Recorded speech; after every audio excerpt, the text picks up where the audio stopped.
Hook 0 to 15s. Somewhere in America right now, a person making $400,000 a year is staring at their bank account feeling nervous. Not anxious the way you feel before a job interview, anxious the way you feel when you're not sure if you can cover something. And here's the part that should bother you. They're not wrong to feel that way. Tension 15 to 60s. We have built an entire culture around the idea that money fixes the feeling. Get the raise, get the promotion, hit 6 figures, hit 7. And somewhere in that climb, the anxiety is supposed to dissolve.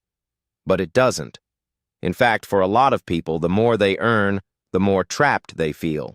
Not because they're bad with money, not because they're irresponsible, but because something about the way modern income actually works has been quietly hidden from the conversation. And once you see it, you cannot unsee it. Body. Let's start with something that went viral recently on Reddit. Someone posted their breakdown. $500,000 in annual income. $250,000 in actual take-home pay. Half. Gone. Now, before you say that's a wealthy person's problem, stay with me. Because the math scales. And the psychology behind it scales even harder. Here's what most people are never taught. Income and wealth are not the same thing. Income is what comes in. Wealth is what stays. And the entire architecture of modern American life, the tax system, the housing market, the cost of health care, child care, the pressure to signal success in the industry you work in, all of it is specifically designed to convert income into expenses before it ever has a chance to become wealth. That's not an accident. That's a system. But here's where it gets psychological. Because the system isn't just economic, it's emotional. There's a concept in psychology called hedonic adaptation, the idea that humans return to a relatively stable level of happiness regardless of changes in circumstance. You get the raise, you feel great for about 3 months, then that salary becomes the new normal, and the thing that used to feel like the finish line is now just the floor. This isn't a character flaw. This is literally how the brain works. Your nervous system is not wired to feel satisfied with enough. It's wired to pursue more. And the economy knows this. Every lifestyle upgrade you make locks in a new minimum cost of living. Nicer apartment, better car, private school for the kids because all your colleagues send their kids there. None of these feel like luxury after a certain point. They feel like requirements. Psychologists call this lifestyle creep, but I think that name undersells how insidious it actually is. It's not just that your spending creeps up. It's that your identity creeps up. You stop being someone who earns a lot. You become someone who needs a lot just to maintain who you are. And here's the question that should sit with you for a moment.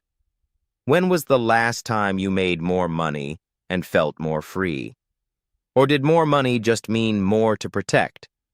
Let that sit. Because there's a second layer here that almost nobody talks about. Peer comparison doesn't go away when you earn more. It intensifies. At $50,000 a year, you're comparing yourself to coworkers and neighbors.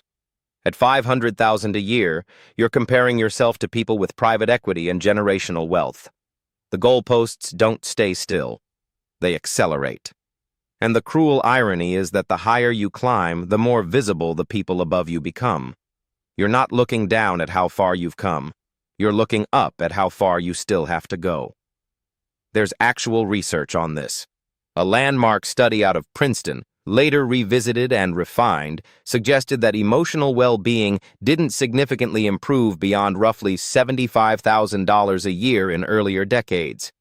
More recent work has complicated that number, and it varies enormously by geography and circumstance. But the core finding holds in a different way than most people apply it. It's not that money stops mattering. It's that above a certain threshold, more money stops buying more peace. What it buys instead is more complexity, more decisions, more exposure, more to lose. And here's what nobody tells you about more to lose. It is psychologically exhausting in a way that low-stakes living is not. Someone living paycheck to paycheck has anxiety about survival. That's real and brutal, and I don't minimize it. But someone earning $400,000 a year has anxiety about maintaining a life that requires $400,000 a year to sustain. And if that income ever stops, the fall is longer. The higher the floor, the further down the ground actually is. Now let's talk about the tax layer, because this is where it gets almost darkly funny.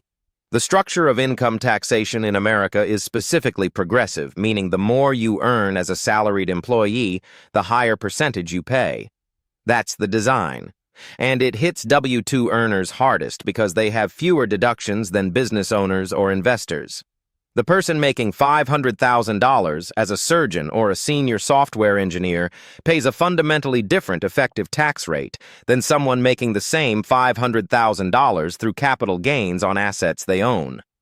Same number, completely different financial reality. This isn't a conspiracy, it's just architecture. But the architecture was not designed with the high-earning employee in mind. It was designed for capital. And most people spending their careers climbing the income ladder are playing a game where the rules quietly favor a different kind of player entirely. And meanwhile, layoffs are being announced. AI is reshaping entire industries. The people earning the most from pure labor, from selling their time and expertise, are also the most exposed when the market shifts. The salary was never the destination. It was always just a faster treadmill. Climax. Here's the central thing. The feeling of being broke is not purely about the number in your account. It is about the gap between what you earn and what your life now requires. And if you've been playing the game the way it was designed, that gap never fully closes. Because every time you earn more, the life you're expected to maintain expands to match it.